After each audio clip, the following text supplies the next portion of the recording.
नमस्कार बच्चों, जय हिंद। आप लोगों का वापस से हार्दिक स्वागत है।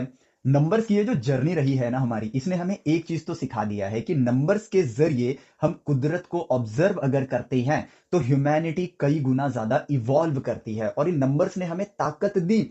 और पता है क्या सिखाया? हमें सोचना सिखा दिया। और सोच की यही शक्ति जो है ना, हम इंसान को और काबिल बनाती गई, बनाती गई, बनाती गई, और हम इंसान इवॉल्व करते गए।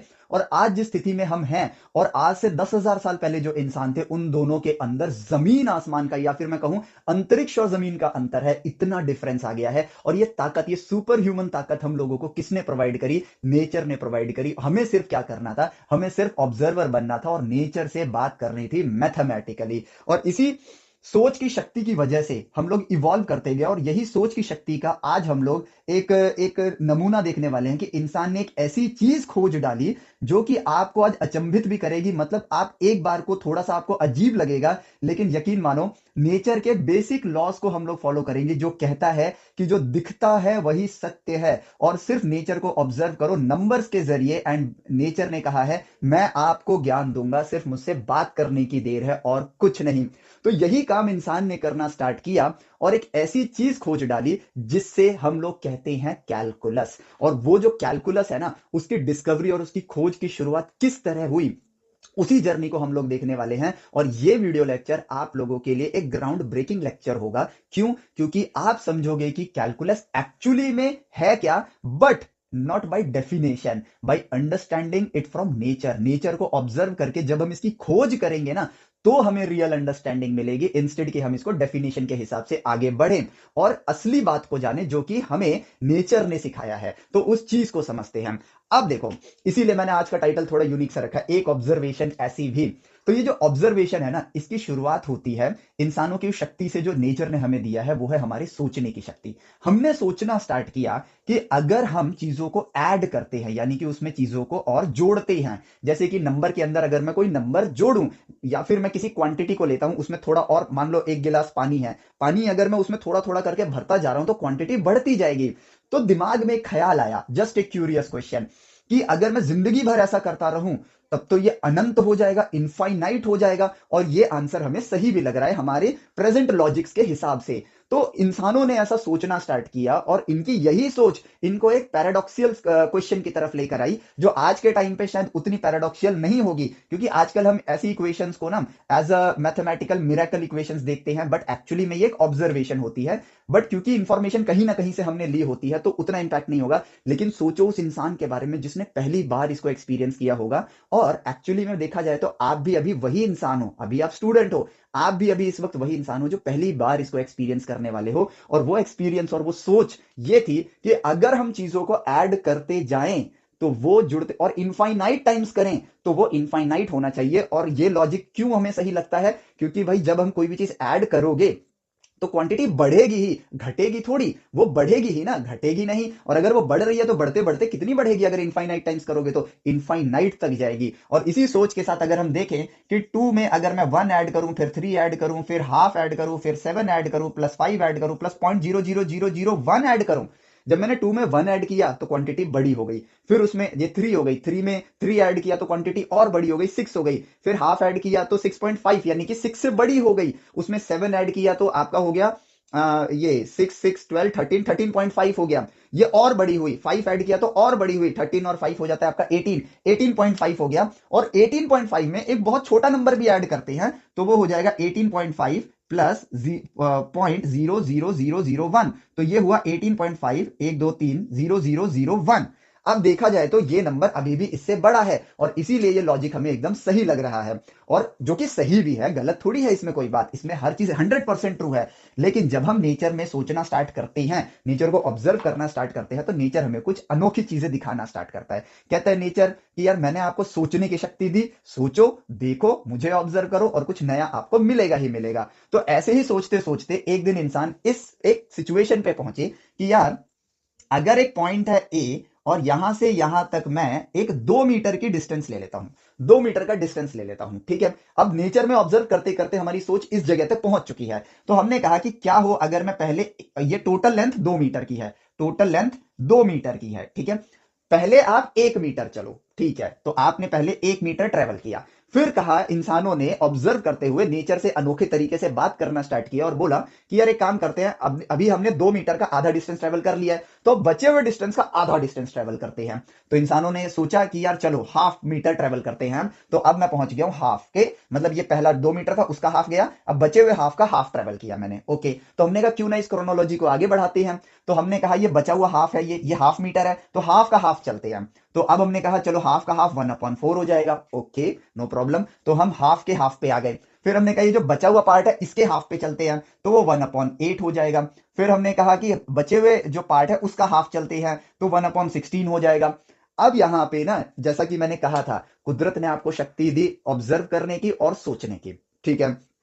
अब यही चीज, इसी शक्ति से जब हमने नेचर को ऑब्जर्व किया और नेचर ने कहा था कि दोस्त ऑब्जर्व करो, मैं कुछ ना कुछ आपको ऐसा दिखा दूंगा जो आपको इवॉल्व कर देगा। तो यहां पर ना एक चीज नजर आ रही है कि यार हाफ का हाफ, अब देखो लॉजिकली अब सोचने का वक्त आ गया है कि अगर आपके पास एक डिस्टेंस है, मान लेते हैं ये डिस्टेंस है, और अगर आप उसका हाफ ट्रेवल करोगे तो हमेशा आपके पास एक आधा डिस्टेंस बचा होगा। और अगर अगर ये डिस्टेंस है, ये लेंथ है, और अगर आप उसी का हाफ ट्रेवल करोगे तो अगेन आपके पास एक लेंथ बची होगी। फिर जो लेंथ बची हुई है, जो लेंथ बची हुई है ये वाली, उसका भी जो बचा हुआ पार्ट है उसका भी हाफ ट्रेवल करोगे, स्टिल आपके पास एक लेंथ बचेगी। स्टिल अगर आप उसका पार्ट छोड़ोगे तो स्टिल एक लेंथ बचेगी। और यहां पे नेचर में भी दिख रहा है, और अगर हम खुद से भी सोचें तो आधे के आधे का कभी कोई अंत होगा? कभी नहीं होगा। तो ये चीज जिंदगी भर चल सकती है। यानी कि मैं यहां पर अब 1/32, आधे का आधा, उसका आधा 1/64 ट्रेवल करूंगा, 1/128 ट्रेवल करूंगा, 1/256 ट्रेवल करूंगा, 1/512 ट्रेवल करूंगा, 1/1028 ट्रेवल करूंगा, 1/2048 ट्रेवल करूंगा, एंड सो ऑन, ऐसे मैं बढ़ सकता हूं। और अब यहां पर ना, अपने जो ज्ञान आपके पास है ना, उस ज्ञान का इस्तेमाल करने का वक्त आ गया है कि ये सारे नंबर्स पॉजिटिव हैं, ये सारे नंबर्स पॉजिटिव हैं, और सारे नंबर जुड़ रहे हैं। तो अगर मैं इस सारे नंबर को अनंत काल तक जोड़ता जा रहा हूं, बस मैं लॉजिक ये व्यू, मैं रूल एक फॉलो कर रहा हूं कि मैं आधे का आधा जोड़ता जा रहा हूं, तो जो ज्ञान अभी तक था उसके हिसाब से अगर क्वांटिटी ऐड होगी तो नंबर बढ़ेगा ही बढ़ेगा। तो उस हिसाब से बढ़ते बढ़ते अगर मैं इसको इनफाइनाइट टाइम्स करता जाऊं, 1024 का आधा जोड़ूंगा, फिर उसके आधे का आधा जोड़ूंगा, आधे का आधा जोड़ूंगा, और ऐसा करता रहूंगा, पूरी जिंदगी करता रहूंगा, ठीक है। तो यहां पर मेरा जो ये सम है, ये बढ़ते बढ़ते कहां तक जाएगा, ये बढ़ते बढ़ते कहां तक जाएगा, अभी के ज्ञान के हिसाब से लग रहा है कि यार ऐड हो रहा है तो बढ़ेगा ही, तो इसको इंफिनिटी तक जाना चाहिए। लेकिन नेचर ने कहा जो दिखता है वही सत्य है। और अगर मैं यहां पर देखूं, इस रियलिटी को देखूं, मैंने आधा ट्रेवल किया 1 मीटर, फिर आधे का आधा ट्रेवल किया, तो मैं यहां से इसको मैं अलग कलर से करता हूं। पहले मैंने इतना डिस्टेंस ट्रेवल किया, फिर मैंने इतना डिस्टेंस ट्रेवल किया, फिर उसका आधा ट्रेवल किया, फिर आधा ट्रेवल किया, फिर आधे का आधा, आधे का आधा, आधे का आधा, आधे का आधा, आधे का आधा, और आधे का आधा हमेशा बी से पीछे ही रहेगा। सोच के देखो और ऑब्जर्व करके देखो, हमेशा आधे का आधा तो उन्हीं नंबरों के बीच में घुसा पड़ा है ना, ठीक है। क्योंकि आप हमेशा, आपके पास एक लेंथ है, उसका आधा आप छोड़ दे रहे हो, आधा अगर छोड़ दे रहे हो तो फिर उसका आधा चल रहे हो तो उसका आधा छोड़ दे रहे हो, तो हमेशा एक लेंथ बरकरार है। यानी आपने आधे का आधा अगर ट्रेवल करना स्टार्ट किया तो आपने कभी भी बी पॉइंट को क्रॉस किया ही नहीं। अगर आपने बी पॉइंट को क्रॉस नहीं किया और हमेशा आप आगे ही बढ़ रहे हो, ऐड ही कर रहे हो, तो इस टोटल, इसका जो टोटल सम जो कि इनफाइनाइट टाइम तक है, ये इंफिनिटी नहीं होना चाहिए। ये हमारी सोच, जो अभी मौजूदा सोच है, उससे लग रहा है। लेकिन नेचर कहता है जो सच्चाई है उस सच्चाई को देखो, और यहां पे दिख रहा है कि ये कभी भी बी पॉइंट से आगे नहीं जाएगा, और बी पॉइंट तक की लेंथ तो 2 मीटर है, तो it will always be less than 2 metre. और अगर आप इंफिनिटी तक ले जाओगे तब ये बन जाएगा इक्वल टू 2 मीटर। है ना एक मजेदार और एक सरप्राइजिंग फैक्ट जो नेचर ने हमें दिखाया। और यही बात देखो कितनी सटीक तरीके से, वो चीजें जो अजीब लग सकती हैं हमें, नेचर कितनी आसानी से सिखा सकता है। सबसे बड़ी बात समझने वाली। और अब मैं वापस से अपने क्लेम को वापस से बोल सकता हूं आप लोगों को कि मैथ्स और साइंस 2+2 को सॉल्व करने जितनी ही मुश्किल हो सकती है। हमें सिर्फ ऑब्जर्वर बनना है। और यहां पे कुदरत ने एक ऐसी चीज दिखा दी जिसने उस जमाने तक जो मैथ्स हमारे पास थी उससे और ज्यादा इवॉल्व कर दिया हम ह्यूमंस को। अब हम नंबर्स को और ज्यादा इंपॉर्टेंस देने लगेंगे कि भाई, जोड़ने से जरूरी नहीं कि आप अनंत तक जाते हो, आप जरूरी नहीं कि आप अनंत तक जाते हो, कभी कभी आप एक स्पेसिफिक नंबर तक भी जाते हो, जो इस परिस्थिति में 2 नंबर है। और यही चीजें हम अपनी छोटी क्लासेस में ऑब्जर्व नहीं करते हैं, और ये कोई ऐसा रॉकेट साइंस नहीं था, इट्स जस्ट एन ऑब्जर्वेशन। फिर जब हम बीटेक करते हैं या मैथ्स ऑनर्स करते हैं या इंजीनियरिंग की कोई भी ब्रांच लेते हैं या साइंस की दुनिया में आगे बढ़ते हैं, कन्वर्जेंस, डाइवर्जेंस, ऐसी ऐसी चीजों को जब हम पढ़ते हैं तो हमें लगता है यार फॉर्मूला रट्टा मारो, क्वेश्चन सॉल्व करो, आगे बढ़ो, क्या कन्वर्जेंस कर रहे हैं, यहीं से तो कन्वर्जेंस आई। कन्वर्जेंस मतलब सम, देखो टॉपिक के नाम हम लोग बस हाई फाई बनाते हैं, sum of an infinite series when added up to a constant digit it is called a convergent series। ठीक है, ऐसे बोल देते हैं हम लोग। ठीक है, तो यहां पर ये चीज को देखो, वो जो डेफिनेशन जो हमें मुश्किल लग रही थी जब हमने थोड़ा सोफिस्टिकेटेड वे में बोला, अगर ऑब्जर्व करें तो ये डेफिनेशन अब हमारे लिए कितनी आसान हो गई ना यार। एक अनंत कड़ी यानी कि एक ऐसी सीरीज जो अनंत नंबरों से जुड़कर बनी है, अगर वो एक नंबर तक पहुंचती है तो उस कन्वर्जेंस का मतलब होता है एक जगह पहुंचना, तो एक जगह पे पॉइंट होना, और डाइवर्जेंस का मतलब होता है फैलना। तो बस वो इंग्लिश टर्म्स के हिंदी मीनिंग देखें तो कितनी आसान हो गई वो डेफिनेशन जो हम लोग ग्रेजुएशन में पढ़ेंगे।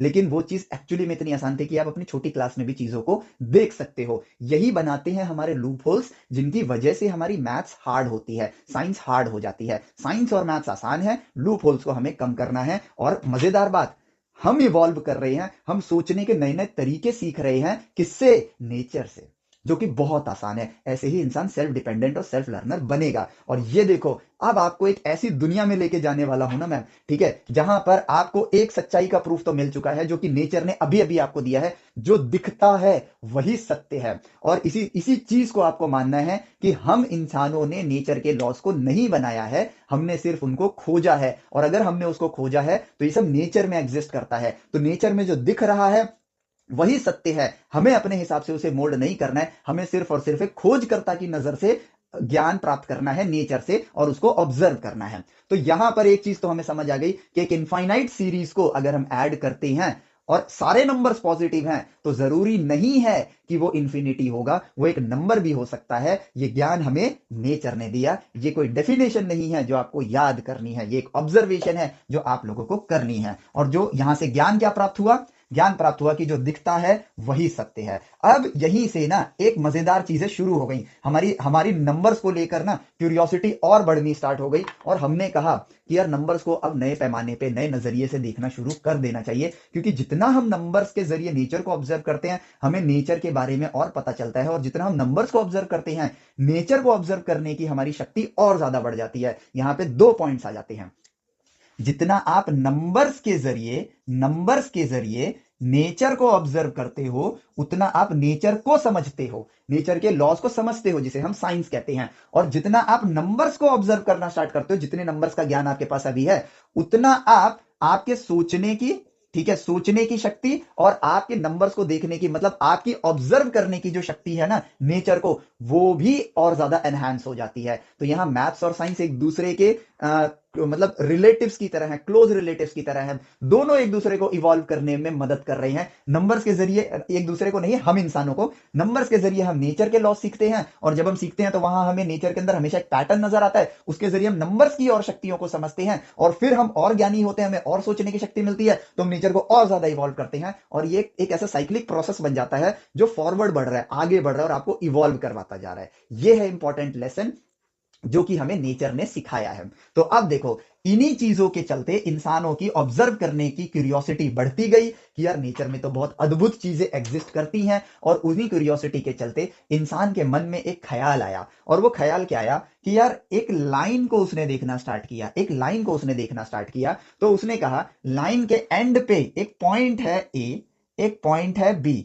अब उसके मन में ख्याल आया कि हम पॉइंट को डिफाइन करते हैं, ठीक है, पॉइंट को डिफाइन करते हैं। एक लाइन को हम अगर डिफाइन करते हैं तो हम कहते हैं कि इसकी लेंथ होती है, ठीक है, एक लाइन की लेंथ होती है, जिसको हम लोग कहते हैं कि एक वन डायमेंशनल ऑब्जेक्ट है जिसमें सिर्फ लेंथ होती है। अगर हम एक एरिया की बात करते हैं, यानी कि एक रेक्टेंगल की बात करते हैं, तो ये टू डायमेंशनल होता है, क्योंकि इसमें लेंथ भी होती है, ब्रेड्थ भी होती है। और अगर हम बात करते हैं कि जिसमें लेंथ, ब्रेड्थ और हाइट होती है, ठीक है, उसको हम लोग थ्री डायमेंशनल ऑब्जेक्ट बोलते हैं, थ्री डायमेंशनल ऑब्जेक्ट बोलते हैं। ठीक है, अब देखो यहां से ना मजेदार चीजें शुरू होने वाली हैं। ठीक है, हम लोग ऐसी चीज खोजने वाले हैं अब, जो कि यूनिवर्स के ओरिजिन के का जो आंसर होगा ना, उस तक पहुंचने का ये सबसे बेहतरीन रास्ता बनने वाला है।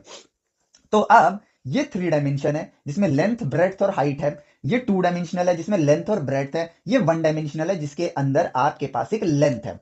अब हमने कहा कि यार अगर देखा जाए एक लाइन किसी चीज से तो बना है, उस किसी चीज को हमने कहा कि यार ये जो ए है और ये जो एंड है इसको हम एक नाम देते, तो हमने इसको बोल दिया पॉइंट। अभी नामकरण हमने कर दिया है पॉइंट, ठीक है, एंड पॉइंट है। तो हम कहते हैं कि यार क्या ये लाइन पॉइंट से बनी है, और लॉजिक लगता भी है कि हाँ ये लाइन अगर देखा जाए तो बिंदुओं को अगर जोड़ दिया जाए, बहुत सारे बिंदुओं को जोड़ दिया जाए तो एक लाइन बन जाती है। ओके, ये बेसिक कॉमन सेंस पे हम लोगों ने इस चीज को आंका। लाइन से बनेगा आपका टू डायमेंशन, दो लाइनों को परपेंडिकुलर जोड़ दिया जाए तो टू डायमेंशनल ऑब्जेक्ट, और परपेंडिकुलर ही थ्री डायमेंशन में लेंथ ब्रेथ और हाइट में जोड़ दिया जाए तो थ्री डायमेंशनल ऑब्जेक्ट बनता है। यानी कि ये इससे आया है और ये इससे आया है और ये किससे आया है, तो हमने उसको नाम दे दिया कि भैया ये जो लाइन है ना ये पॉइंट्स से बनी है, ये पॉइंट्स से बनी है। तो अब हमें पॉइंट्स को ऑब्जर्व करना होगा, पॉइंट को समझना कि हमें अब पॉइंट को ऑब्जर्व करना होगा। तो हमने कहा कि यार पॉइंट अगर देखा जाए तो ये जो लाइन है इसकी लेंथ है, ध्यान से सोचना और समझना, ये जो लाइन है ना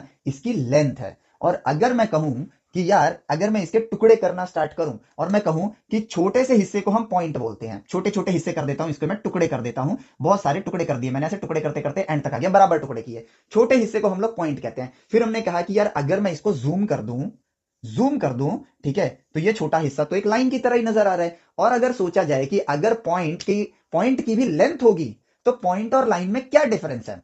अब आप सोच रहे हो, नेचर ने आपको क्या दिया, सोचने की शक्ति दी है। नेचर कह रहा है ऑब्जर्व करते रहो और इस शक्ति का इस्तेमाल करते रहो। तो सोचो, आपको सोचना है कि अगर एक लेंथ में और पॉइंट में, दोनों में अगर लेंथ होगी तो एक पॉइंट और लेंथ में क्या डिफरेंस होगा। और ये नेचर का इशारा है जो आपको कह रहा है कि एक काम करो और छोटा कर लो, और छोटे छोटे टुकड़े ले लो, मतलब जैसे मैंने लाइन बनाई और छोटे छोटे टुकड़े ले लो, लेकिन फिर जूम करूंगा तो उसके अंदर एक लेंथ नजर आएगी। तो इसका मतलब यह है कि बार बार जूम करके सोचने पे हमें नजर आ रहा है कि नेचर कुछ तो इशारा दे रहा है, और वो इशारा ये निकल कर आ रहा है कि एक पॉइंट और लेंथ ये दोनों अलग चीज है, और अगर ये दोनों अलग चीज है तो एक पॉइंट में लेंथ नहीं हो सकती है।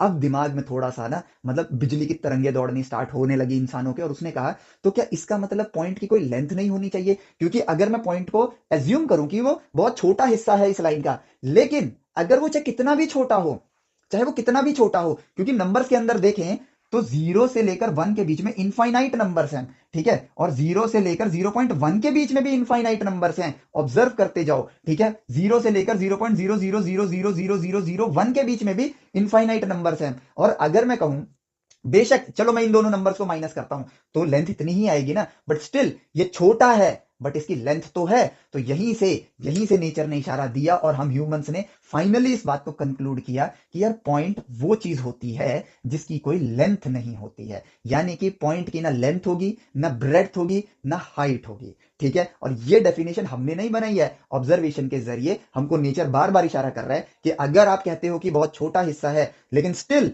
जूम करो तो उसके अंदर एक लेंथ मौजूद है। ये आपकी ह्यूमन कैपेसिटी है ना, कि छोटे से हिस्से को आप एक पॉइंट की तरह देख रहे हो। जैसे कि अगर मैं इसको बनाता हूं, ये जो बिंदु बनाई है, मैंने उंगली रखी है यहाँ पर, ये जो बिंदु बनाई है हमें बिंदु जैसा लग रहा है क्योंकि हमारे ह्यूमन के आईज की कैपेसिटी है। बट अगर जस्ट इमेजिन कि मैं इसको जूम कर दूं, बहुत बड़ा जूम कर दूं, तो ये बिंदु भी कुछ ऐसा नजर आएगा। यानी कि एक्चुअली में देखा जाए तो यहां से लेकर यहां तक इसके पास लेंथ है, और इस बिंदु में तो ब्रेड्थ भी है।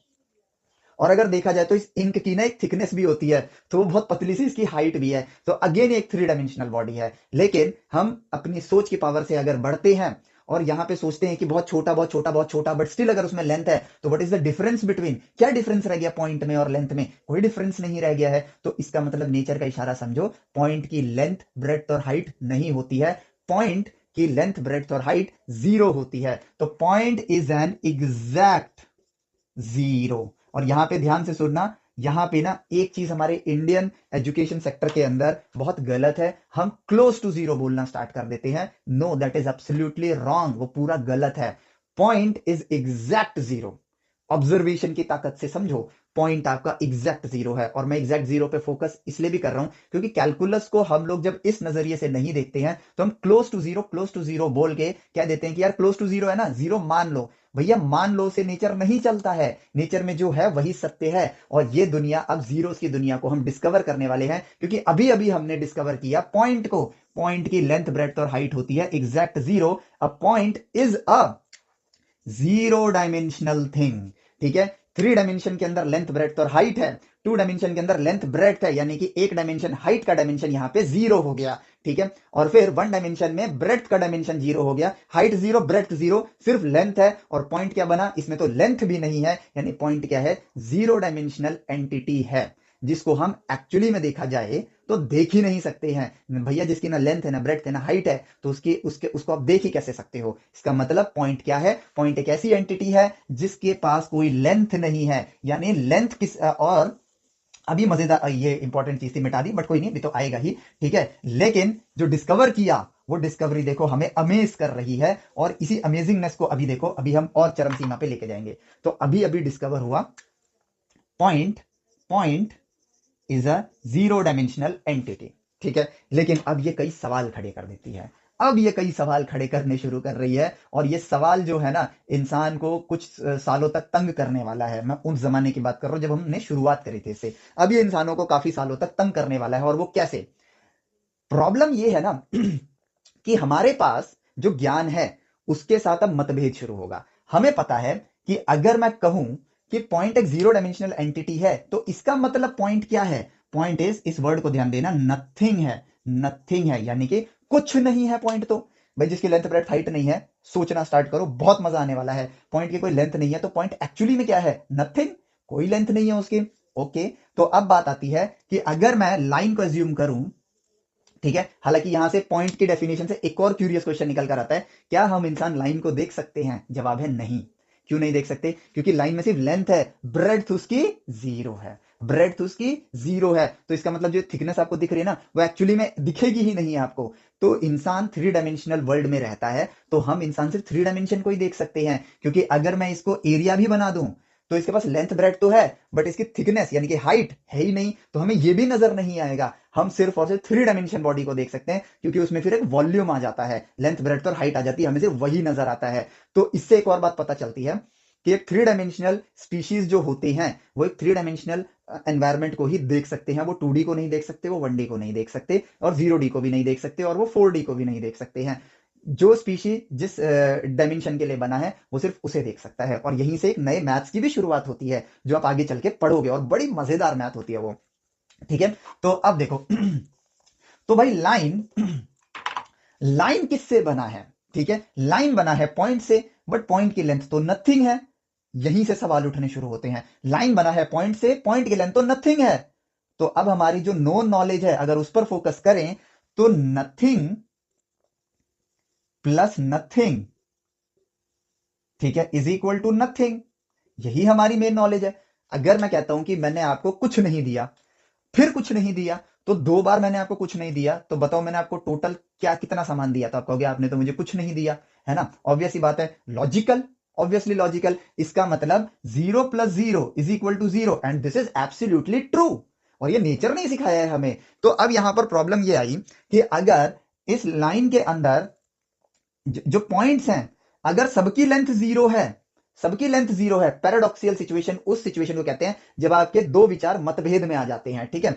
अगर हर पॉइंट की लेंथ 0 है, तो यहां पर एक लाइन के अंदर कितने पॉइंट होंगे, ऑब्वियसली इस लाइन के अंदर कितने पॉइंट होंगे, इसका जवाब हमें नंबर्स नहीं दिया। 1 से लेकर 2 के बीच में कितने नंबर, इनफाइनाइट नंबर। कैसे, आप 1.1 ले लो, 1.01 लो, 1.12345678 13489786, ऐसे ऐसे कितने नंबर्स बना सकते हो। अगर देखा जाए नंबर बनाने जाएंगे तो 1 से 2 के बीच में पॉइंट्स की दुनिया में ही इनफाइनाइट नंबर आ जाएंगे, 1 पॉइंट में ही इनफाइनाइट नंबर आ जाएंगे। अब इसी लॉजिक के हिसाब से चले तो 1 से लेकर 1.1 के बीच में भी इनफाइनाइट नंबर्स आ जाएंगे। इजंट इट इंटरेस्टिंग, नेचर कुछ दिखा रहा है आपको, जरा सोच के देखो, नेचर कुछ दिखा रहा है। चाहे आप दो कितने ही करीब के नंबर ले लो, मैं कहता हूं कि 0.00000001, 1 2 3 4 5 6 7, 0.0000000001, ठीक है। ये तो बहुत छोटे नंबर्स हैं। इन दोनों नंबर्स के बीच में भी अगर आपको मैं कहूं कि नंबर्स लिखो, तो इनफाइनाइट नंबर्स आप लिख सकते हो इनके बीच में, क्योंकि भाई वो खत्म ही नहीं होंगे, ठीक है। और यहां पर एक बात दिखती है कि दो नंबरों के बीच में हमेशा इनफाइनाइट नंबर्स एग्जिस्ट करते हैं। और इस लाइन के अंदर भी अगर हम देखें तो कितने पॉइंट्स आएंगे, इस लॉजिक से चले तो हर पॉइंट को एक नंबर दे दो, पहले पॉइंट को 0 बोलो, ठीक है, और इस नंबर को 1 बोलो, तो 0 से 1 के बीच में कितने नंबर, उतने ही पॉइंट। तो यहां कितने पॉइंट आ गए, इनफाइनाइट पॉइंट आ गए। और अब यहां से अगर मैं देखना स्टार्ट करूं नेचर को, तो नेचर कह रहा है कि भाई हर पॉइंट की लेंथ 0 है, और कितने पॉइंट है, इनफाइनाइट पॉइंट है। 0 प्लस 0 आपका 0 होता है, it is true, but 0 plus 0 plus 0 plus 0 plus 0 कितनी बार, इनफाइनाइट टाइम्स, ठीक है, आपको ऐड करना है। तो आपकी प्रेजेंट लॉजिक कहती है कि ये इक्वल टू होगा 0 के। लेकिन अभी 1 + 1/2 1/4 उसमें हमने क्या सीखा था? हमने सीखा था जो दिखता है वही सत्य है। इंसानों के लिए ये सिचुएशन बड़ी ही खतरनाक सी थी। उनकी सोच इस समय बहुत कई चीजों पे विचार कर रही है, फंसी हुई है कि नथिंग प्लस नथिंग नथिंग होता है। लेकिन यहां nothing plus nothing plus nothing, यहां पर अगर हम अनंत बार जोड़ दें तो उसको नथिंग होना चाहिए हमारे लॉजिक के हिसाब से। लेकिन कुदरत कुछ दिखा रहा है भाई, ध्यान से देखो, नेचर कुछ दिखा रहा है। नेचर कह रहा है कि nothing plus nothing plus nothing जब आपने अनंत बार जोड़ा तो वो एक्चुअली में जीरो नहीं है। वो एक्चुअली में जीरो नहीं है। अगर आप ध्यान से देखो तो ये वही चीज तो है। इस लाइन को ही तो आपने नंबर्स के जरिए ऑब्जर्व किया। तो यहां पर ये अनंत बार अगर जोड़ रहे हैं तो नेचर कह रहा है, हम इंसान नहीं कह रहे, नेचर कह रहा है कि इस लाइन की जो लेंथ है ना, मान लेते हैं 1 मीटर लेंथ है इसकी, तो जीरो को जब आपने इनफाइनाइट टाइम्स जोड़ा तो वो जीरो नहीं आया बल्कि वो 1 निकल कर आ रहा है। ठीक है, और ये आप देखो, अभी आपको चकरा रहा होगा सर, लेकिन सच्चाई को देखो बस। ठीक है, 0 + 0 जब अनंत बार जोड़ा जा रहा है, हमारा लॉजिक कहता है वो 0 होना चाहिए। लेकिन नेचर ने ये कहा है जो दिखता है वही सत्य है। और यहां पर देखो, इस सत्य को जरा पहचानो। यहां पर ये कह रहा है कि मैं देखो, अगर आपने मुझे इसके नजरिए से देखा है, एक पॉइंट की लेंथ 0 है और इनफाइनाइट पॉइंट है, सबको अगर मैं जोड़ दूं तो वो लेंथ यहां पर 1 मीटर की लाइन बना रहा है। और अगर वो 1 मीटर की लाइन बना रहा है तो 0 इनफाइनाइट टाइम्स जब आप ऐड कर रहे हो तो वो 1 होना चाहिए। और यही है वो चीज जो हमें समझनी है कि जो दिखता है वही सत्य है। और इसी सत्य के हिसाब से चलें तो रिपीटेटिव एडिशन को आप क्या बोलते हो? मल्टीप्लीकेशन। जैसे 0 + 0 इज 0 × 2, जो कि 0 के बराबर है क्योंकि 2 बार आपने ऐड किया है। 0 को आपने कितनी बार ऐड किया? Infinite times. तो 0 × इंफिनिटी इज इक्वल टू, इधर जो आप दिख रहा है आपको उस हिसाब से ये 1 है। हाँ, अब अगली कहानी आती है कि यार अजीब बात पता है क्या है? ऑब्जर्वेशन और थिंकिंग पावर से चलो कि अगर ये लेंथ 1 मीटर ना होकर, ये लेंथ 1 मीटर ना होकर, बढ़ा देते हैं इसको, 2 मीटर की होती तो इसके अंदर कितने पॉइंट होते? Wow, what a nice question, बहुत अच्छा क्वेश्चन है। तब भी इसके अंदर इनफाइनाइट पॉइंट होते। तो अगर तब भी इसके अंदर इनफाइनाइट पॉइंट होते तो भी आप जीरो को इनफाइनाइट टाइम्स ही जोड़ते पॉइंट। ठीक है, तो जीरो को इनफाइनाइट टाइम्स आप दोबारा से जोड़ते। तो लेकिन अब यहां पर तो 2 मीटर की लाइन बन रही है, तो क्या इसका मतलब आंसर 2 है? अब यहां पे फिर से सर चकराना शुरू, लेकिन उतना भी नहीं चकरा रहा है, एक्चुअली में मजा आ रहा है। ठीक है, अगर इसकी लेंथ 3 मीटर होती तो इसमें कितने पॉइंट होते? तो भी इनफाइनाइट पॉइंट होते। तो इसका मतलब 0 × इंफिनिटी आपके लिए 3 होता। ऑब्वियस सी बात है। अगर इसकी लेंथ 100 मीटर होती, 100 मीटर कर देते हैं, मैं लंबाई नहीं बढ़ा रहा, बस नंबर बदल दे रहा हूं यहां पे, 100 मीटर होती तो 0 × इंफिनिटी यहां पर 100 होता। यस, तो इसका मतलब नेचर की बात को फॉलो करो। नेचर कहता है बात करो, ऑब्जर्व करो मुझे, मैं कुछ बता रहा हूं, सोचो, सोच की शक्ति का इस्तेमाल करो। तो इसका मतलब ये हुआ कि 0 × इंफिनिटी का कोई एक आंसर नहीं है। ये हमें क्लियरली दिख रहा है। तो 0 × इंफिनिटी का अगर कोई एक आंसर नहीं है, तो जिस चीज का कोई एक आंसर नहीं होगा तो उसको हम बोलेंगे नॉट डिफाइंड। Not defined. ठीक है, हम एक्चुअली में ये गलत सोच लेते हैं कि नॉट डिफाइंड का मतलब होता है कि जिसका कोई आंसर नहीं निकाल सकता है। ऐसा नहीं है, नेचर से सीखेंगे हम लोग। नेचर कह रहा है कि एक आंसर नहीं है, इसलिए आपको एक आंसर डिफाइन नहीं कर सकते हो, इसलिए वो नॉट डिफाइंड है। जैसे कि 2 × 3, इसका एक फिक्स आंसर है 6, तो ये डिफाइंड हो गया। इसका एक आंसर नहीं है इसलिए नॉट डिफाइंड हो गया। तो नॉट डिफाइंड का मतलब ये नहीं होता है कि आप उसका रिजल्ट नहीं निकाल सकते हो, लेकिन इसका यह मतलब होता है कि आप उसका रिजल्ट नहीं निकाल सकते हो, लेकिन इसका यह मतलब होता है कि उसका रिजल्ट आपको खोजना पड़ेगा उस पर्टिकुलर सिचुएशन के लिए। अब इससे क्या मतलब है, इससे हम चलते हैं, नॉट डिफाइंड को भी अभी नेचर ही सिखा देगा आपको। ठीक है, तो अगर हम ये देखें, इन आंसर्स को देखें, तो एक आंसर नहीं है इसलिए नॉट डिफाइंड। ओके, तो अब नेचर से अगर वापस से बात करें तो नेचर ने कहा भैया जब लेंथ 1 मीटर की थी तब आया था 0 × इंफिनिटी 1 मीटर। जब लेंथ 2 मीटर की थी तब 0 × इंफिनिटी 2 मीटर आया था। जब लेंथ 3 मीटर की थी तब 0 × इंफिनिटी 3 मीटर आया था। जब लेंथ 100 मीटर की थी तब 0 × इंफिनिटी 100 मीटर आया था। इसका मतलब कि अगर आप वास्तविक चीज को देखोगे, वास्तविक चीज को मतलब मान लेता हूं ये 1 मीटर की लेंथ है, ये 2 मीटर की लेंथ है, अगर आप इसको देख रहे हो तो 0 × इंफिनिटी 1 है। और अगर आप इसको देख रहे हो तो 0 × इंफिनिटी आपका 2 है। इट मींस कि ये आंसर तब डिफाइन होंगे, इसका रिजल्ट तब डिफाइन होगा जब आप किसी रियल परिस्थिति के लिए इसको देख रहे हो, यानी कि किसी एक पर्टिकुलर चीज को ऑब्जर्व कर रहे हो। और यहां से हमने खोज करी 0 × infinity. Is equal to a number की। 0 + 0 इज 0, दैट इज ट्रू। लेकिन नेचर ने एक और चीज सिखाई कि शून्य अगर अनंत बार जोड़ा जाए तो वो एक नंबर बन सकता है, लेकिन वो नंबर आप अपनी मर्जी से नहीं लिख सकते हो, जो रियलिटी में एग्जिस्ट करता होगा उसी के हिसाब से लिखोगे। अगर आपके पास एक 98.37 मीटर की रॉड है तो 0 मल्टीप्लाई इंफिनिटी बनेगा 98.73 मीटर।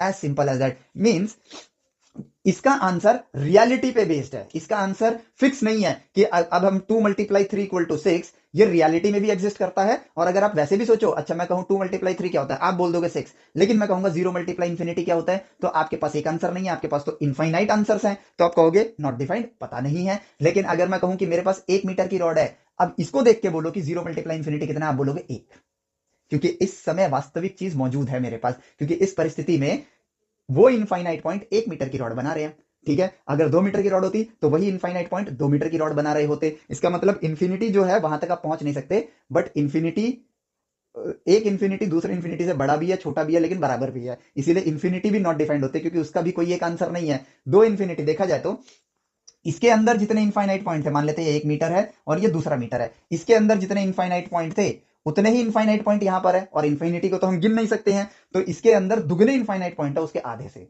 लेकिन है दोनों इन्फिनिटी ही। मजेदार चीज, दो नंबरों के बीच में इनफाइनाइट नंबर होता है। Observe and learn from nature. Complicated लगते ये टॉपिक अगर हम ऑब्जर्व नहीं करते तो, आप लोग को लगता है क्या ही पढ़ रहे हैं हम, सिर्फ ऑब्जर्व कर रहे हैं, रिजल्ट देख रहे हैं, चीजें सीखते जा रहे हैं, साइंस आसान होती जा रही है, और हमने डिकोड कर लिया कि 0 × इंफिनिटी एक नंबर होता है, लेकिन परिस्थिति मौजूद होनी चाहिए। अगर नहीं है तो वो नॉट डिफाइंड है, अगर है सिचुएशन तो वो डिफाइंड है। अब एक नए दरवाजे खुल गए, इसी को हम लोग कहते हैं कैलकुलस। इसी चीज को हम लोग जहां डायरेक्ट फॉर्मूले पे कूद पड़ते हैं बिना ओरिजिन को जाने, ना वो फॉर्मूले समझ आते हैं ना कैलकुलस का मीनिंग समझ आता है। दिस इज कैलकुलस, ये है कैलकुलस। ओरिजिन कितनी आसानी से हमें समझ आया, जस्ट बिकॉज हमने ऑब्जर्व किया, नेचर से बात करी।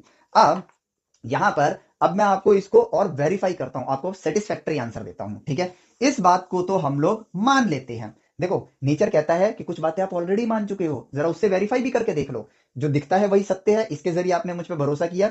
ठीक है, तो आप ये भी तो मानते हो कि अगर किसी नंबर को इंफिनिटी से डिवाइड किया जाए तो वो शून्य होगा, क्योंकि भाई आप कहते हो कि यार अगर किसी लेंथ को मैं अनंत टुकड़ों में तोड़ दूं तो एक पॉइंट की लेंथ क्या आएगी, 0 आएगी, क्योंकि 3 को अगर मैं 3 से डिवाइड करूं तो 1, 3 को अगर मैं 6 से डिवाइड करूं तो उससे छोटा आधा, 3 को अगर मैं इससे क्या कहते हैं 12 से डिवाइड करूं तो 0.25 उससे भी छोटा हो जाता है, 3 को अगर मैं 0.1 से डिवाइड करूं तो ये और भी छोटा हो जाएगा, ठीक, सॉरी 0.1 कह रहा हूं, 10 से डिवाइड करूं तो वो छोटा हो जाएगा, माफ करना उल्टा बोल गया मैं, छोटा करूंगा नंबर तो आंसर बड़ा होता है, बड़ा करता जाऊंगा तो आंसर छोटा होता जाएगा। 3 को 3 से डिवाइड करो 1, 3 को 10 से डिवाइड करो 0.3, 3 को और 100 से डिवाइड करो 0.03। ठीक है, तो देखो रिजल्ट छोटा होता जा रहा है, डिनोमिनेटर जैसे बड़ा हो रहा है, तो इसको बढ़ाते बढ़ाते इंफिनिटी तक ले जाओ, ये छोटा होते होते 0 तक चला जाएगा। ठीक है, तो इस लॉजिक को हम एग्री करते हैं कि 3 को अगर अनंत से डिवाइड किया तो 0 है, और हम कहते हैं कि अगर 6 को 2 से डिवाइड किया तो वो 3 है, और हम ही कहते हैं ना कि इस 2 को ऊपर ले जाओ तो ऐसे हो जाएगा 2 × 3, तो भाई इसके साथ भी करके देखो, 3 इज इक्वल टू 0 × इंफिनिटी, तो इसका मतलब ये भी सही होना चाहिए। आप इसको सही मानोगे और इसको गलत मानोगे तो आप तो नेचर से धोखा कर रहे हो। यस, इसका मतलब ये भी सही है, लेकिन नेचर ने ज्ञान दिया आपको, ये चीज तभी सही है जब आपके पास परिस्थिति मौजूद हो, सिचुएशन मौजूद हो। इनके आंसर्स 0 × इंफिनिटी का जो रिजल्ट होता है ये एक नहीं होता है, ये सिचुएशन पे डिपेंड करता है, तो जो परिस्थिति होगी उसके हिसाब से इसका रिजल्ट निकलेगा, क्योंकि इसका एक रिजल्ट नहीं है, इसलिए हम इसको नॉट डिफाइंड कहते हैं। Point to be noted. ठीक है, इस बात को समझना।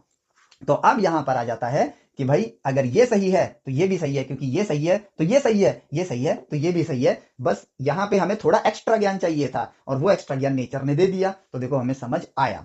अब इंसान ने कहा कि यार अगर मल्टीप्लीकेशन की दुनिया में कुछ ऐसा खास कर रहा है 0, तो भाई डिवीजन की दुनिया में भी करना चाहिए। तो अब क्यूरियोसिटी हमारी बढ़ गई है। ठीक है, और ये थोड़ा सा लेक्चर लंबा होगा, इसको ब्रेक नहीं करना चाहता हूं मैं, क्योंकि अभी आपकी क्यूरियोसिटी बूस्टेड है और आपको मजा भी आएगा इन चीजों को जान के। तो इंसानों ने कहा कि यार एक काम करते हैं, नेचर को ना ऑब्जर्व करते हैं और डिवीजन को ढूंढते हैं। ठीक है, तो उन्होंने कहा कि लो एक पॉइंट ए और दूसरे पॉइंट पे चलती हैं बी पर, और ए और बी पॉइंट के बीच में एक डिस्टेंस है डी, और आपने कहा कि यार मैं ना एक कांस्टेंट वेलोसिटी से ट्रेवल करूंगा, एक कांस्टेंट वेलोसिटी से, स्पीड से, स्पीड बोल लेते हैं, स्पीड से ट्रेवल करूंगा, जो कि है 10 मीटर पर सेकेंड।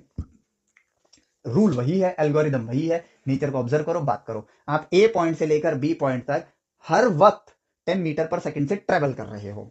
क्यूरियोसिटी जागेगी, अब ऑब्जर्व करना है बस हमें।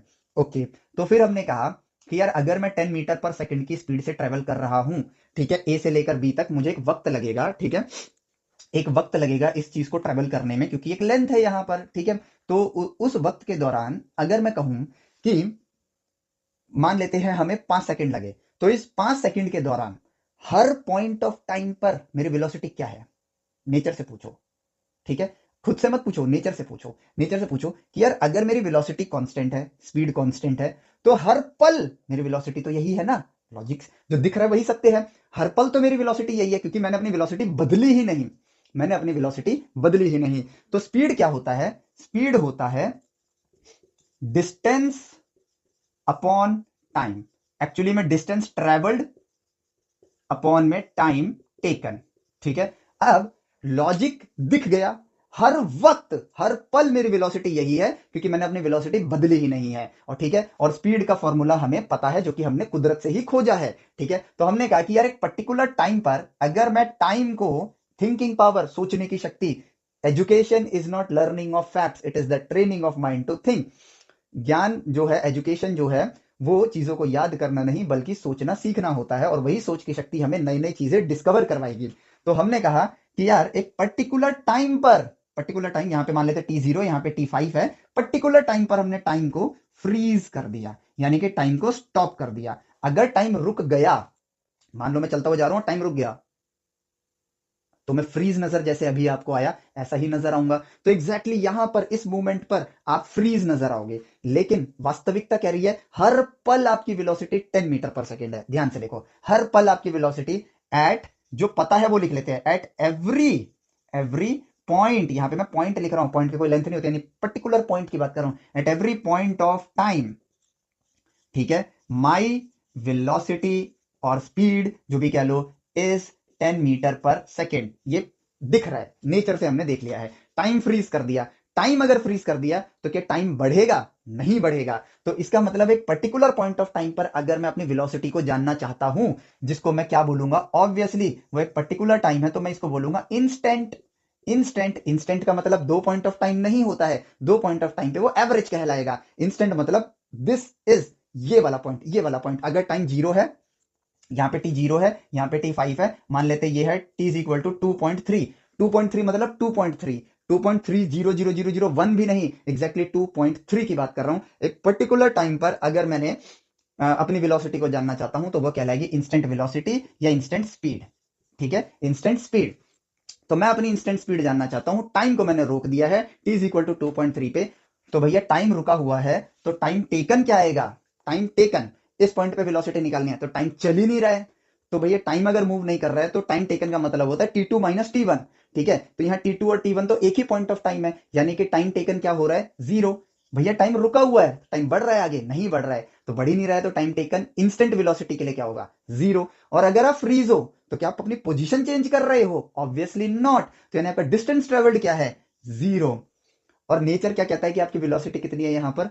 10 मीटर पर सेकेंड, 10 मीटर पर सेकेंड। और देखो कुदरत ने एक और चीज दिखाई कि 0 divide by 0 is equal to 10 metre पर सेकेंड। और अगेन नेचर ने एक और चीज सिखाई, वो ये है कि इसका जवाब 10 मीटर पर सेकेंड है, यानी 0/0 इज डिफाइंड एज 10 मीटर पर सेकेंड। अब सोचो, सेम परिस्थिति, लेकिन आपकी वेलोसिटी हमने चेंज करके 20 मीटर पर सेकेंड कर दी। अगेन टाइम रुका हुआ है, इंस्टेंट स्पीड निकालनी है, डिस्टेंस ट्रेवल्ड 0 आएगा क्योंकि टाइम रुका हुआ है, टाइम टेकन 0 आएगा क्योंकि टाइम रुका हुआ है। तो 0/0 की वैल्यू इस केस में जब आपकी वेलोसिटी 20 है, तो नेचर में आपकी वेलोसिटी हर पल क्या होगी? 20। तो इसका जवाब क्या आएगा? 20। यानी कि 0/0 के एक आंसर नहीं है, पहले आंसर आया 10, अब आंसर आ रहा है यहां पर 20। तो क्योंकि इसका एक आंसर नहीं है, इसलिए 0/0 इज नॉट डिफाइंड। लेकिन नेचर ने कहा परिस्थिति को देखोगे तो ये डिफाइंड है। सिचुएशन को देख रहे हो, सिचुएशन कह रही है 10, तो 10 है इसका आंसर। सिचुएशन कह रही है 20, तो 20 है इसका आंसर। इट मींस यहां पर जीरो की दुनिया में एक अनोखी बात नजर आ रही है। 0 प्लस 0 इज 0, लेकिन 0 plus 0 infinite times is a number, लेकिन वो नंबर तभी बनेगा, वो नंबर तभी बनेगा, ठीक है, जब यहां पर आपके पास एक सिचुएशन होगी। यही चीज वापस से नेचर ने दिखाया कि 0 divide by 0 is not defined, क्योंकि इसके कई आंसर हैं, लेकिन अगर कोई सिचुएशन होगी तो इसका आंसर डिफाइंड हो जाएगा। तो यहां पर आपने दो चीजें देखी नेचर के अंदर कि 0 × can be a number and 0 divide by 0 can be a number, but situation होनी चाहिए। अगर सिचुएशन नहीं है तो ये नॉट डिफाइंड है, लेकिन अगर कोई सिचुएशन में ये परिस्थिति आपको नजर आ रही है तो सिचुएशन का जो रिजल्ट है, जिसे आप सॉल्व नहीं करते हो, जो रियलिटी में दिख रहा है, इसको हमने सॉल्व थोड़ी किया है। इसकी वैल्यू हमने 20 क्यों रखी? क्योंकि आपकी वेलोसिटी 20 मीटर पर सेकंड थी। तो यहां आपने सॉल्व नहीं किया है, यहां आपने इसके रिजल्ट को नेचर से देखकर लिखा है। एंड दो चीजें जो आपने देखी है ना 11th ग्रेड और 12th ग्रेड के अंदर, इन्हीं दोनों चीजों को आप कैलकुलस के अंडर में पढ़ते हो।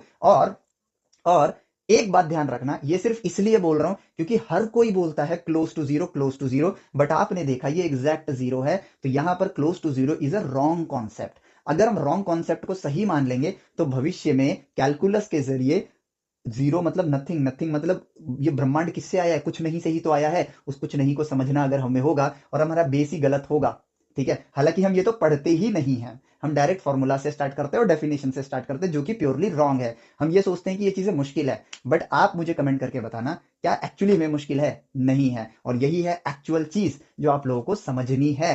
अब आपके लिए कैलकुलस को समझना 2+2=4 को सॉल्व करने जितना मुश्किल होगा, बिलीव मी होगा, ठीक है। 2+2 को सॉल्व करने जितना ही मुश्किल होगा बस कैलकुलस, ये मेरा प्रॉमिस है आपसे। मतलब प्रॉमिस नहीं, ये मैं कहता हूं, ये आप देखना एक्चुअली में इतना आसान होगा, क्योंकि ओरिजिन को हमने डिस्कवर किया और हम राइट वे ऑफ एजुकेशन को भी समझ रहे हैं। आप देखो, ये जो डिवीजन वाला पार्ट है ना, इसी को हम लोग आगे चल के नाम देंगे डेरिवेटिव्स, ठीक है। ये बनेगा डेरिव या फिर डिफरेंशियल कैलकुलस, ठीक है, या डेरिवेटिव्स कह लो, डेरिवेटिव्स अभी आपके 11th के ही नेम रखते हैं डेरिवेटिव। ये बनेंगे आपके डेरिवेटिव। डेरिवेटिव में आप डिवाइड करते हो और नंबर ढूंढते हो, डेरिवेटिव के अंदर आप एक नंबर ढूंढते हो, ठीक है। और ये जो 0 × है, ये बनेंगे आपके इंटीग्रेशन, ये बनेंगे आपके integration. Integration is basically multiplication of zeros infinite time, derivation is basically 0 divide by 0, ठीक है। तो यहां पर 0 डिवाइड बाई 0 जो आप मतलब division is derivative and multiplication is integration. हालांकि अभी हम इनको भी डिस्कवर करेंगे, मतलब इनके लॉजिक को समझेंगे, लेकिन ये आपका ईस्टर एग है। यही है कैलकुलस, यही है कैलकुलस के दो स्तंभ, इंटीग्रेशन और डेरिवेटिव। और इन दोनों को सॉल्व करने के लिए आप एक प्रक्रिया का इस्तेमाल करते हो। हमें लगता है लिमिट अलग है, डेरिवेटिव अलग है, इंटीग्रेशन अलग है, बट नहीं, ये जीरोस की दुनिया है। लिमिट एक प्रक्रिया है जिसके जरिए आप डिवीजन भी ढूंढोगे और मल्टीप्लीकेशन भी ढूंढोगे। डिवीजन करोगे तो डेरिवेटिव, मल्टीप्लीकेशन करोगे तो इंटीग्रेशन, ईस्टर है, यानी कि आगे आने वाला है ये, ठीक है। और अब देखो नेचर ने क्या सिखा दिया यार हमें, ठीक है। और नेचर इसका प्रूफ भी दे रहा है, नेचर इसका प्रूफ दे रहा है। कब दिया नेचर ने आपको पहली बार कैलकुलस, कब टेस्ट कराया था? हालांकि उस वक्त की आपकी एज बहुत छोटी थी, लेकिन नेचर ने आपको एक इशारा दिया था जिसको हमने बहुत अच्छे से इग्नोर कर दिया। हमने कहा अरे कितना आसान सा टेबल है यार, कौन याद रखेगा, फुल इग्नोर। लेकिन अब देखो 0 × 1 is 0, 0 × 2 is 0, 0 × 3 is 0, 0 × n is 0। हमने जीरो के टेबल को लिखा यहां पर, ठीक है। हमने इसको कहा अरे तो बहुत ही आसान है यार, कोई भी नंबर ले लो जीरो आ जाएगा, ठीक है। लेकिन ये नेचर की तरफ से एक इशारा था कि मुझे हल्के में मत लो, भविष्य में पूरे के पूरे 2 साल तुम मुझे ही पढ़ने वाले हो, ठीक है। और वो देखो कैसे, अभी हमने मल्टीप्लीकेशन में वेरिफिकेशन किया था कि अगर 0 × एक नंबर है, ठीक है, मान लेते 3 है, तो 3 डिवाइड बाई 0, ये आप सही मानते हो, ठीक है। और अगर मैं 0 को ले आऊं और 3 को अगर 0 से डिवाइड करो, आप इसको इन्फिनिटी बोलते हो, ये भी आप सही मानते हो। अगर ये दोनों सही हैं तो ये भी सही होगा। बस नेचर ने ऐड ऑन किया कि ये सही तब होगा जब आपके पास वो सिचुएशन मौजूद होगी, अन्यथा नॉट डिफाइंड है, ठीक है। तो नॉट डिफाइंड के बारे में हमने समझ लिया। सिमिलरली ये भी कुछ कह रहा है, अगर 2 × 3 6 है तो हम इसको रिवर्स करें तो 6/2 3 होगा, या 3 को नीचे ले आए तो 6/3 आपका 2 होगा। ये तीनों सही है, तो इस हिसाब से चलें तो मैं 0 को 0 से डिवाइड कर देता हूं। 0 डिवाइड बाई 0 पहले वाले के हिसाब से ये 1 है, दूसरे वाले के हिसाब से आपका 2 है, तीसरे वाले के हिसाब से आपके पास 3 है, चौथे वाले के हिसाब से आपके पास एक n नंबर है। इसका मतलब 0/0 के कई नंबर हो सकते हैं। ये एक इशारा था, भविष्य में मिलेंगे, फ्यूचर में मिलेंगे, और देखो नेचर ने हमें दिखा दिया। Most important lesson of this video lecture, और वो ये है, क्यूरियोसिटी जो आपके अंदर है ना, उसको दबाओ मत, अपनी सोच की शक्ति को ना खोखला मत करो, ठीक है। सिर्फ आपको नेचर को ऑब्जर्व करना है, बड़े से बड़ी चीज नेचर आपको सिखा देगा। और ये एक इवोल्यूशनरी चीज है, क्योंकि इस खोज के बाद इंसान के पास कैलकुलस जैसा ब्रह्मास्त्र आ गया था। और जब कैलकुलस जैसा ब्रह्मास्त्र आ गया ना, तभी आज ये डिजिटल एज हम बना पाए हैं। न्यूटन सर और लेबनिज सर ने, जो कि न्यूटन सर के टाइम के ही मैथमेटिशियन है, उन्होंने ही, उनको हम फादर ऑफ द कैलकुलस कहते हैं। बट एक्चुअली में ये खोज सिर्फ उनके टाइम से नहीं, बहुत पुराने टाइम से हमने छोटा छोटा करने वाला जो काम था ना, किसको और छोटा करके देखते और छोटा करते, बहुत पुराना, मतलब 5-5, 6-6 हजार साल पहले भी लोग ऐसा कर रहे थे। धीमे धीमे जुड़ते जुड़ते ये ज्ञान यहां तक पहुंचा। हमें सिर्फ और सिर्फ एक ही चीज सीखनी है, अगर हमें साइंस और मैथ को ट्रू वे में एंजॉय करना है। ऑब्जर्वेशन, मैथमेटिकल कम्युनिकेशन और नंबर्स की पावर को समझना है कि नंबर्स के जरिए आपकी सोच की शक्ति कितनी बढ़ेगी। सोच की शक्ति बढ़ेगी तो आप सोच के भी नेचर को जब ऑब्जर्व करोगे, सोच की शक्ति आपके पास है, तो आप देखने वाले इंसान बनोगे और नेचर आपको ज्ञान परोसता जाएगा। और जितना ज्ञानी आप बनोगे उतने कामयाब आप बनोगे। सीधा सा सिंपल सा एल्गोरिदम है। इस दुनिया में इस भ्रम से परे रहना कि डिग्री से आपकी कामयाबी डिफाइन होती है। डिग्री वाले सिर्फ जॉब करते हैं, ज्ञानी इंसान ही इवोल्यूशन लेकर आते हैं, ज्ञानी इंसान ही ह्यूमैनिटी को ट्रांसफॉर्म करते हैं। ये बात समझना, मतलब ये बात आप समझते ही हो, ये बात आपको पता ही है, लेकिन हम फिर भी डर में जीते हैं। तो डर में जीने की जरूरत नहीं है, साइंस इतनी आसान है। कैलकुलस तक हमने डिस्कवर कर लिया, ठीक है। और अगर कैलकुलस को भी हम डिस्कवर कर सकते हैं नेचर से ऑब्जर्व करके, तो आप मुझे बताओ, क्या साइंस और मैथ टफ हो सकती है? नहीं हो सकती है। एक्चुअली में वो टफ नहीं है। मैंने एज अ एग्जांपल कैलकुलस पे क्यों एम्फेसाइज किया, क्योंकि सब कहते हैं it is tough, but actually it is not. अभी देखना आप, हम आगे बढ़ रहे हैं, लिमिट, इंटीग्रेशन, डेरिवेशन, ये अब आपको अलग नहीं लगेंगे। ये आपको पता चल गया है कि एक डिवाइड डेरिवेशन है, मल्टीप्लिकेशन इंटीग्रेशन है, और इनको करने की सिर्फ एक ही प्रक्रिया है, लिमिट। और एक और ईस्टर एग देता हूं मैं आपको, सब बोलते हैं कि सबसे ज्यादा फॉर्मूलाज कैलकुलस के अंदर है। एक्चुअली में कैलकुलस के अंदर कोई फॉर्मूला नहीं है, ठीक है। ये बात मैं अभी यहां पर इसके आगे एलैबोरेट नहीं करूंगा, जस्ट फॉर क्यूरियोसिटी मैं आपको बता रहा हूं, ठीक है। ये आपके लिए मतलब क्यूरियोसिटी के लिए एक सवाल छोड़ के जा रहा हूं आपके ब्रेन के अंदर, ताकि आप सोचो, टिंकर करो। But the thing is, calculus के अंदर एक भी फॉर्मूला नहीं है, सिर्फ एक प्रक्रिया है लिमिट की, नथिंग एल्स। सब उसी से ढूंढा जा सकता है, लिमिट के जरिए। दैट्स इट, जस्ट सोचने के लिए, आप लोगों के लिए, ठीक है। सो अपनी ताकत को पहचानो, ऑब्जर्व करो, कमाल की चीजें नेचर आपको दिखाएगा। इमेजिनेशन के नंबर्स भी आपको नेचर में सिर्फ ऑब्जर्वेशन से मिला, इंटीजर्स भी आपको नेचर में ऑब्जर्वेशन से मिला, नंबर लाइन भी एक्सटेंशन जो था उसको आपको नेचर से ही मिला, पाइथागोरस भी आपको नेचर को ऑब्जर्व करके ही मिला, ट्रिग्नोमेट्री भी ऑब्जर्व करके ही मिला। धरती का डायामीटर हो, चाहे चांद का डायामीटर हो, चाहे सूरज से हमारी दूरी हो, चाहे आपका कोऑर्डिनेट ज्योमेट्री हो, चाहे एरिया ऑफ ट्रायंगल हो, चाहे सेक्शन फॉर्मूला हो, चाहे आपका सेंटर ऑफ मास हो, चाहे आपका जो, ये वो टॉपिक्स के नाम दे रहा हूं जो हम पढ़ चुके हैं अभी तक या देख चुके हैं, चाहे आपका बॉयंसी हो, कुछ अलग टॉपिक, चाहे आपका पावर ऑफ लेंस का फॉर्मूला हो, चाहे आपकी क्वांटम फिजिक्स हो, चाहे आपकी थ्योरी ऑफ रिलेटिविटी हो, चाहे आपका कंप्यूटर का इन्वेंशन हो, चाहे आपके अलग मतलब जो नंबर्स होते हैं 0 और 1 के नंबर्स, यानी बाइनरी नंबर्स हो, जो कि हमने 0 से 4 के मतलब पेंटामल के अंदर में देखा था। ये सब कुछ नेचर ने हमें सिखाया है, सब कुछ। Just be an observer and enjoy your life, क्योंकि इंसान की लाइफ में अगर इंजॉयमेंट नहीं ना, तो लाइफ के कोई मायने नहीं है, ठीक है। जब हम सीखने लगते हैं तो इंजॉयमेंट अपने आप आती है, और ऐसे ही पढ़ाई इंजॉयबल बनती है। चलो, तो इस वीडियो को यहां एंड करते हैं। स्टे ट्यून्ड, अपने दोस्तों को भी लेकर आओ, क्योंकि हमें इंडिया को अगर ग्लोबल पावर बनाना है तो हमें राइट वे ऑफ एजुकेशन को एक साथ मिलजुल के एक दूसरे को देना पड़ेगा, और हमें मिलजुल के इस एनवायरमेंट को फैलाना होगा ताकि साइंस इंजॉयबल बने। यूट्यूब चैनल पर सब्सक्राइब करवाओ अपने दोस्तों को, and stem with us application पर आओ, क्योंकि वहां पर हम इंटरैक्ट भी करेंगे, आपके क्यूरियस क्वेश्चंस के जवाबों तक भी पहुंचेंगे। जो मुझे नहीं आता होगा मैं सीख कर आपको बताऊंगा, क्योंकि मुझे सब कुछ नहीं आता है, लेकिन हम इंटरैक्ट करेंगे। मैं भी कुछ आपको ऐसे टास्क दिया करूंगा, आप भी वो करना, ताकि आपकी सोच की शक्ति बढ़े।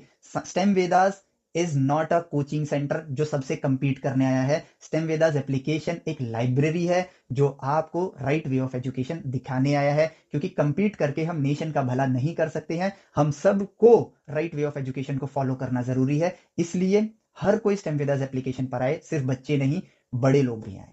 सो मिलते हैं आपसे नेक्स्ट वीडियो लेक्चर में। Till then take care, bye bye, जय हिंद।